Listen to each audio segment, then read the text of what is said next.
moderation in finance is actually going to lead to the biggest returns, because what matters is not necessarily what are the best returns that you can earn this year. That's what everyone chases, but that's not what matters. What matters is what are the best returns that you can sustain for the longest period of time. And so this is why, like, on an annual basis, I strive for average returns in my index funds by design. Why do I do it? Because that's going to give me the endurance to hold them for 50 years. And if you can earn average returns for 50 years, you're going to end up in the top 1% of all investors, and you do it with zero effort. What's average? In the US stock market, 6% real, 6.5% real after inflation is what's been. If you can earn 6.5% returns after inflation for 50 years, I mean, you can run the calculations of it.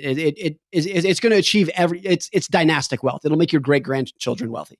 And so and you can do that with zero effort.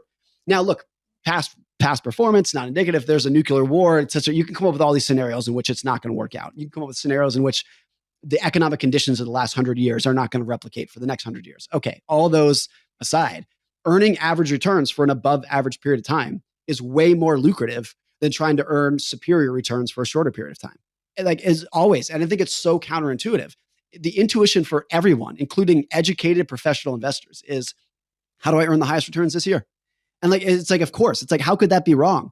It's like, no, if you just average for a long period of time, that's the winner.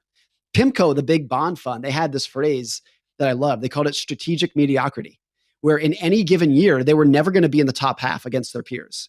But in every decade, they'd always be in the top decile, because the peers that beat them in any given year get washed out. And I think it applies to a lot of things. It applies to a lot of businesses. It applies to relationships and marriages of, like, you don't need to be a superhero. If you're just good for a long period of time, that's how compounding works